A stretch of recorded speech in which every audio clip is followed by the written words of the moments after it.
اللہ الرحمن الرحیم الصلاۃ والسلام علیک یا سیدی یا رسول اللہ وعلی آلک واصحابک واہل بیت سیدی یا خاتم النبیین۔ آج میں آپ کے سامنے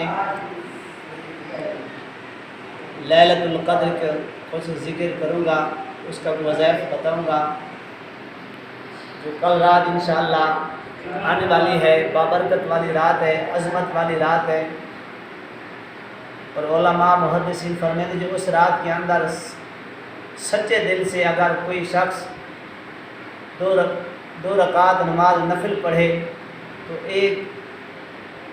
یعنی 1000 سال کو بہتر اس کو ثواب ملے گا۔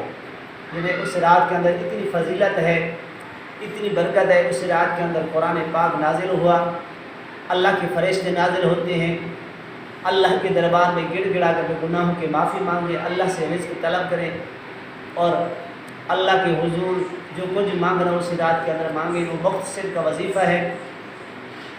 جو شخص لیلۃ القدر کی رات 12 رکعت نماز نفل پڑھے، ہر رکعت کے اندر سورۃ فاتحہ یعنی الحمد شریف کے بعد سورۃ اخلاص 11 مرتبہ پڑھے، اور اسی طرح دو کر کے 12 رکعتیں مکمل کرنی ہے، اور اس کے بعد جب 12 رکعتیں مکمل ہو جائیں تو بیٹھ جائیں، اول اللہ تبارک و تعالیٰ کی حمد و ثنا بیان کریں، اس کے بعد 40 مرتبہ درود پاک پڑھیں، اس کے بعد 70 مرتبہ استغفر اللہ ربی من کل ذنب واتوب الیہ اس کو پڑھے۔ اس کے بعد پھر آپ نے 27 مرتبہ بسم اللہ الرحمن الرحیم بسم اللہ الرحمن الرحیم بسم اللہ الرحمن الرحیم 27 مرتبہ اس کو ورد رکھنا ہے۔ اس کے بعد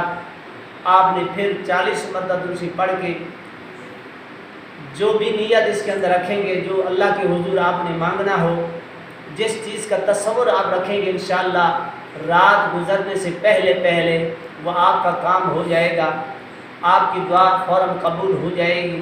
جو طریقہ میں نے بتا دیے اسی طریقے سے اگر پڑھے عمل کرے تو انشاءاللہ تعالی دن ہونے سے پہلے اس کی دعا قبول ہوئے گی۔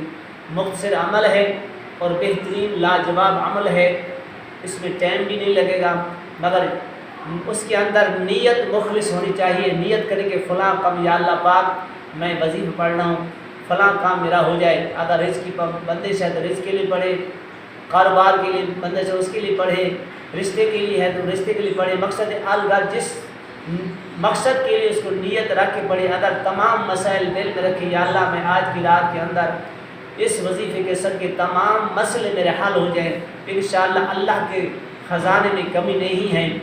مانگنا تیرا کام ہے، عطا کرنا اللہ رب العالمین کا کام ہے۔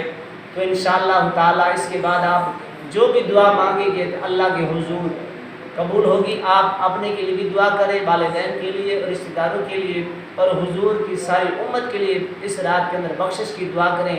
جو دوسروں کے لیے بھلائی سوچتا ہے اللہ تبارک و تعالیٰ اس کے ساتھ بھی بھلائی فرماتا ہے۔ اگر یہ ویڈیو پسند آئی ہے تو آگے صدقہ جاریہ سمجھ کر اس کو شیئر کریں، اور میرے چینل کو سبسکرائب ضرور کر لیا کریں، لائک بھی کر دیا کریں، تاکہ آنے والی ویڈیو آپ کو بر وقت پہنچتی رہے۔ اللہ تبارک و تعالی ہم سب کو اس پر عمل کرنے کی توفیق عطا فرمائے، اس رات کے اندر جاگنے کی توفیق عطا فرمائے، اور قرآن پاک کی کثرت کے ساتھ تلاوت کرنے کی توفیق عطا فرمائے۔ وآخر دعوانا الحمد للہ رب العالمین۔